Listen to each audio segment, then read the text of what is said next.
ბრიტანული ჟურნალი სპექტეიტორი წერს, რომ ანტიკორუფციული ბიუროს 15-თვიან გამოძიებას, რომელსაც უკრაინის პოლიტიკურ ელიტაში არსებული მაღალი დონის კორუფციის შესახებ საქმეს უწოდებენ, შესაძლოა საბედისწერო შედეგები მოჰყვეს ზელენსკის პოლიტიკური მომავლისთვის. ოქროს უნიტაზი და 2,000 ევროიანი შეკვრებით სავსე კადრები აღმოჩნდა ცნობილ ბიზნესმენ ტიმურ მინდიჩთან დაკავშირებულ საგანძურში. მინდიჩი მსხვილ აქტივებს ფლობს უძრავი ქონების საბანკო საქმის, ალმასით ვაჭრობის სფეროებში, მაგრამ ყველაზე მეტად ცნობილია როგორც ვლადიმერ ზელენსკის ტელეკომპანია კვარტალი 95-ის ძველი თანამფლობელი. ანტიკორუფციული ბიუროს ვერსიით დაახლოებით $100 მილიონ კორუფციული სქემა შეეხო მსხვილ სახელმწიფო საწარმოებს, მათ შორის ეროვნულ ატომურ ენერგოკომპანიას ენერგოატომი. მინდიჩის გარდა ეჭვმიტანილებს შორის არიან ენერგეტიკის და იუსტიციის ყოფილი მინისტრი გერმან გალუშჩენკო. გალუშჩენკო თანამდებობიდან გადააყენეს, მაგრამ მან განაცხადა, რომ თავს დაიცავს სამართლებრივ ველში და საკუთარ პოზიციას დაამტკიცებს. გამოცემა აღნიშნავს, რომ თავად ზელენსკიმ საჯაროდ მხარი დაუჭირა ანტიკორუფციულ კამპანიას და მოხელეებს მოუწოდა იმუშაონ შესაბამის ბიუროსთან და სამართალდამცავ ორგანოებთან. თუმცა ჟურნალს მიაჩნია, რომ ამით საქმე არ სრულდება. ზელენსკის აუცილებლად მოუწევს სერიოზულ კითხვებზე პასუხის გაცემა, რადგან ეჭვმიტანილებს შორის არიან მისი უახლოესი პოლიტიკური და ბიზნეს მოკავშირეები. განსაკუთრებით საეჭვოა ის ფაქტი, რომ სულ რაღაც 4 თვის წინ ზელენსკი ცდილობდა ანტიკორუფციული ბიურო და მისი შვილობილი სააგენტო მთავრობის პირდაპირ კონტროლისთვის დაექვემდებარებინა, რისთვისაც დაჩქარებულ რეჟიმში გაიტანა კანონპროექტი, რომელიც მათ ოპერატიულ დამოუკიდებლობას აუქმებდა. ამ ნაბიჯმა უკრაინის პარტნიორები შოკში ჩააგდო და კიევის ცენტრში მასობრივი დემონსტრაციები გამოიწვია. ეს იყო პირველი ღია გამოსვლები მთავრობის წინააღმდეგ ომის დაწყების შემდეგ. თუმცა ბრიუსელის, ვაშინგტონის და ქუჩაში გამოსული კიეველების ზეწოლით ზელენსკი იძულებული გახდა უკან დაეხია. ანტიკორუფციულმა სამსახურებმა განაგრძეს შეჩერებული გამოძიებები და სწორედ ამას მოყვა მაურიანი ჩხრეკები ამ კვირაში, რამაც ზელენსკის სერიოზული პოლიტიკური დარტყმა მიაყენა. გამოცემა ასევე წერს, რომ მწიფდება სრულმასშტაბიანი დაპირისპირება დამოუკიდებელ ანტიკორუფციულ სტრუქტურებს და ზელენსკის უახლოეს გარემოსას შორის და ამ კონფლიქტის შედეგები შესაძლოა ძალიან უსიამოვნო აღმოჩნდეს. სპექტეიტორის სიმბოლურ პარალელს ავლებს ვიქტორ იანუკოვიჩის რეზიდენციაში ნაპოვნ ოქროს უნიტაზს და დღევანდელ კორუფციულ სკანდალებს შორის, რომელიც ზელენსკის უახლოეს თანამებრძოლებს უკავშირდება. ოქროს უნიტაზის სურათხატი, რომელიც ყოფილი პრეზიდენტი ვიქტორ იანუკოვიჩის მდიდრულ რეზიდენციაში იპოვეს, გახდა კორუფციის სიმბოლო, რასაც 2014 წელს საბედისწერო პროტესტი მოჰყვა მაიდანზე. ბედის ირონია იმაშია, რომ ოქროს უნიტაზების მფლობელების წინააღმდეგ რევოლუციას მოჰყვა სრულმასშტაბიანი ომი რუსეთთან, საიდანაც მიღებული მოგება, როგორც ჩანს ახლა, ახალი ოქროს უნიტაზების ყიდვაზე დაიხარჯა. უკრაინის ანტიკორუფციულ სკანდალზე წერს New York Times-იც. გაზეთი წერს, რომ უკრაინის ანტიკორუფციული ორგანოები აძლიერებენ წნეხს ზელენსკის მთავრობაზე მას შემდეგ, რაც ადმინისტრაცია მათი მუშაობის პარალიზებას შეეცადა. უკრაინის ანტიკორუფციულმა სააგენტოებმა გახსნეს მსხვილი სქემა სახელმწიფო ატომურ კომპანიაში ენერგოატომი. 15-თვიანი გამოძიებისას ანტიკორუფციულმა ბიურომ და მისმა შვილობილმა სააგენტომ შეაგროვეს დაახლოებით 1000 საათის აუდიო ჩანაწერები. დამნაშავეთა ჯგუფის დოკუმენტირებული საქმიანობა, რომელიც კონტრაქტორებს ეგრეთ წოდებული ატკატების სახით თანხის 15%-ს ძალავდა და ამისთვის იყენებდა კომპანიის ხელმძღვანელობაზე ზეწოლას. ჩხრეკა ჩატარდა ბიზნესმენ ტიმურ მინდიჩთან, რომელიც დაკავშირებულია ტელეკომპანიასთან კვარტალი 95 და რომელსაც ზელენსკის საფულეს უწოდებენ. ასევე იუსტიციის მინისტრ გერმან გალუშჩენკოსთან და ენერგოატომის ოფისებში. New York Times-ი აღნიშნავს, რომ მინდიჩი კორუფციული ნაკადების საკვანძო მონაწილეა, მათ შორის სამხედრო შესყიდვების დარგშიც. სწორედ მის ბინაში ეწყობოდა არაფორმალური შეხვედრები ზელენსკის, ერმაკის და სხვა მაღალჩინოსნების მონაწილეობით. სწორედ მასთან დააყენეს მოსასმენი მოწყობილობები, რომლებმაც კორუფციული გარიგებების განხილვა დააფიქსირა. გაზეთი წერს, რომ ზელენსკი ხელისუფლებაში მოვიდა 2019 წელს კორუფციის აღმოფხვის დაპირებით, თუმცა თანამდებობის ბოროტად გამოყენების ფაქტები ქვეყანაში რუსეთთან ომის დაწყების შემდეგ მხოლოდ გაიზარდა და ბოლოს კორუფციული სკანდალი ამ ფაქტს კიდევ ერთხელ ადასტურებს. პოლონეთის პრეზიდენტმა ნავროცკიმ განაცხადა, რომ პოლონეთი არ არის ინსტრუმენტი უკრაინის ყველა მოთხოვნის შესასრულებლად. ყველა ურთიერთობა უნდა იყოს პარტნიორული. ესაა მცდელობა მოუძებნოთ სიმეტრია პოლონური სახელმწიფოს ინტერესებს და უკრაინის ინტერესებს შორის. ასევე პასუხი იმაზე, თუ რა ხდება ჩვენ აღმოსავლეთ საზღვრის მიღმა. არ შეიძლება პოლონეთის ინტერესების განხილვა როგორც ინსტრუმენტისა უკრაინის ყველა მოთხოვნის შესრულებისთვის და იმავდროულად არ შემჩნევა იმ ხმების, რომლებიც პოლონური საზოგადოებიდან მოდის. მე რა თქმა უნდა არ ვათავისუფლებ სტრატეგიულ და გეოპოლიტიკურ პასუხისმგებლობისგან რუსეთის ფედერაციას. პოლონელები ხომ ეხმარებოდნენ და განაგრძობენ უკრაინის დახმარებას. განაცხადა კაროლ ნავროცკიმ და აღნიშნა, რომ თუ კი ვინმე მსოფლიოში, მათ შორის პრეზიდენტი ზელენსკი ელოდება, რომ მე არ ვილაპარაკებ პოლონელების ხმით იმ საკითხებზე, რომლებიც ჩემთვის მნიშვნელოვანია, მათ იმედები გაუცრუვდებათ. სწორედ ამისთვის ვარ მე აქ, ამისთვის ამირჩიეს, მაგრამ ჩვენ ვერ ვიქნებით მძევლები ვერანაირ ურთიერთობაში მსოფლიოს სხვა ქვეყნებთან. ეს ესმით ჩვენს პარტნიორებს, ყველაზე ძლევამოსილ პარტნიორებსაც კი.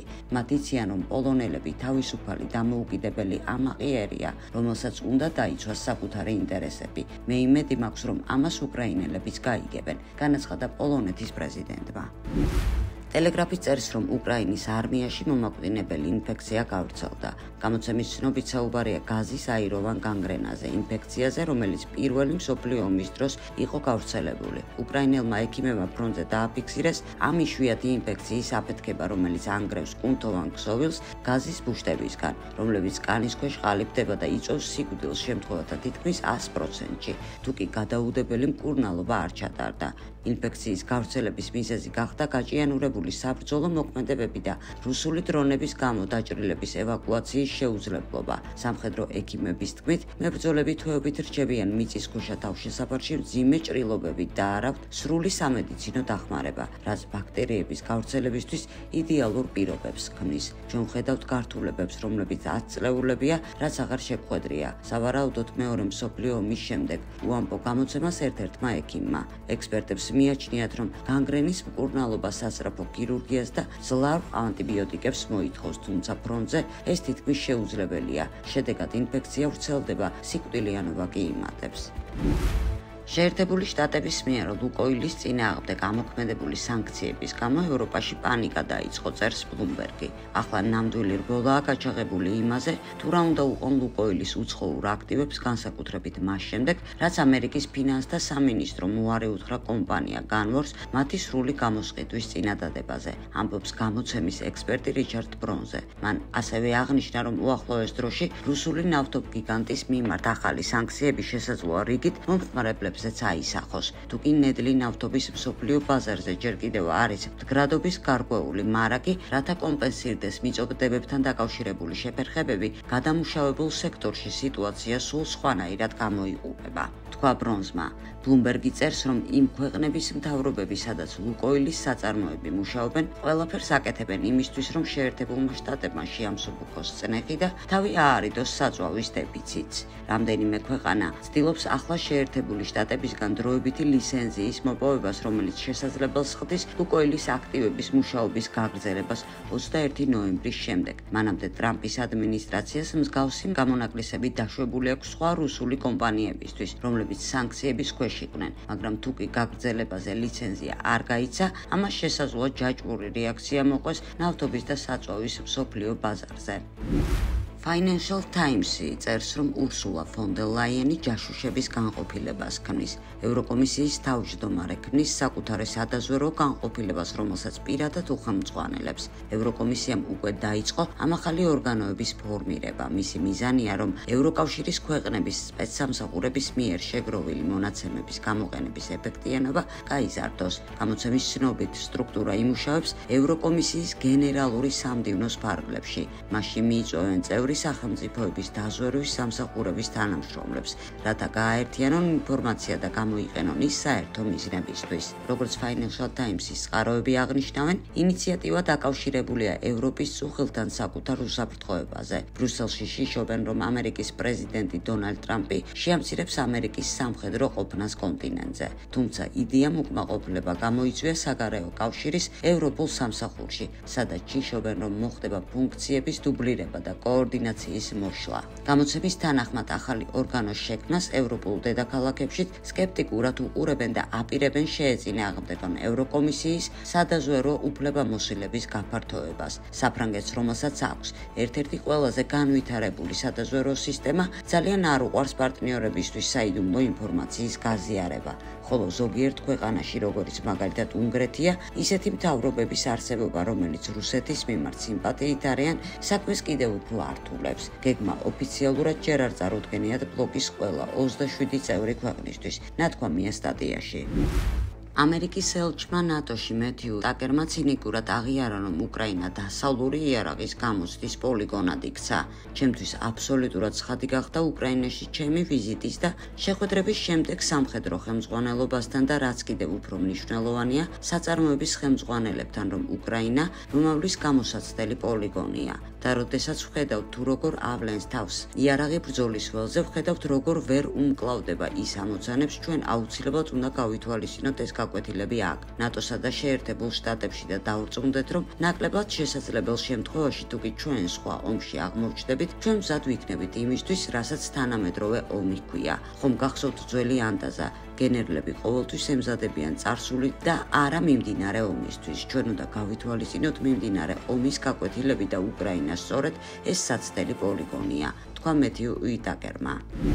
ნორვეგიულმა გაზეთმა საინტერესო მონაცემები გამოაქვეყნა. მან წარადგინა ნორვეგიის შესაძლო ხარჯები 2029 წლამდე, თუ კი არსებული სიტუაცია შენარჩუნდება, თუ კი უკრაინა გაიმარჯვებს და თუ კი რუსეთი გაიმარჯვებს. ირკვევა, რომ რუსეთის გამარჯვება მათთვის აბსოლუტურად მიუღებელია, მაგრამ უკრაინის გამარჯვებაც ორჯერ გაზრდიდა ნორვეგიის ხარჯებს. შესაბამისად გამოდის, რომ ოსლოს უკრაინის გამარჯვება არ აწყობს. ევროპელებისთვის ყველაზე ხელსაყრელი ვარიანტი უკრაინაში დაუსრულებელი ომია უკანასკნელ უკრაინელამდე.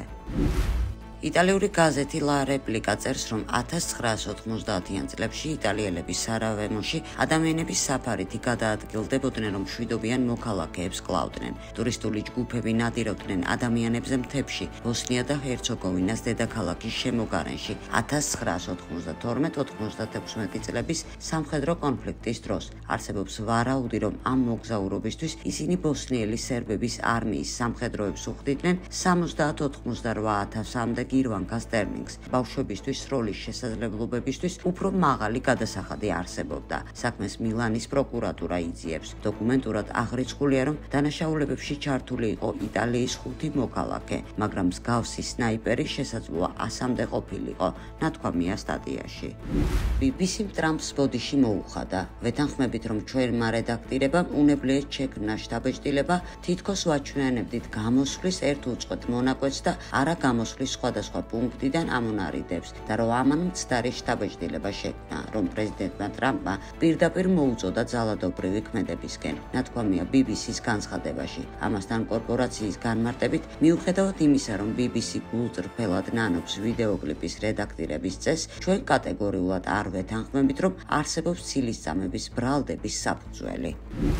FSB-ს ინფორმაციით უკრაინული სპეცსამსახურები ტერაქტებისთვის ნარკოდამოკიდებულ პირებს იბარებენ. მესენჯერში გავიცანი რუსლანი, რომელმაც მეტადონის სანაცვლოდ შემომთავაზა მოსკოვში გამგზავრება და იქ მისი საქმის გაკეთება. წავედით მე და ჩემი ქმარი. მეტროსადგურ რუმინეცოვზე მოგვიახლოვდა კაცი ლარნაკით ხელში. მან თქვა, რომ რუსლანისგან იყო და გვითხრა სასაფლაოზე გავყოლოდით. გავაჩერეთ ტაქსი და წავედით. სასაფლაოზე ამ კაცმა გვითხრა, რომ ჩემს ქმარს უნდა დაეჭირა ეს ლარნაკი და გვევლო წინ. ის კი უკან გამოყვებოდა. როდესაც მე და ჩემი ქმარი წინ გავემართეთ, დაგვირეკა რუსლანმა და უკვე ის უკარნახობდა საით უნდა წავსულიყავით. ჩვენ მივედით რაღაც ადგილას, დავდეთ ეს ლარნაკი და წავედით უკან გასასვლელისკენ. როდესაც გასასვლელს მიუახლოვდით, კვლავ დამირეკა რუსლანმა და მითხრა, ყურმილი ჩემი ქმრისთვის გადამეცა. ჩემს ქმარს კი უთხრა, რომ ლარნაკზე დამონტაჟებული იყო კამერა და საჭირო იყო მისი გასწორება. ჩემი ქმარი უკან დაბრუნდა და როდესაც საფლავს მიუახლოვდა, იქ დახვდა ის კაცი და ცდილობდა კამერა ჩემზე გაესწორებინა. საბოლოოდ ჩვენ წავედით სახლში და გზაში დაგვაბადინრეს.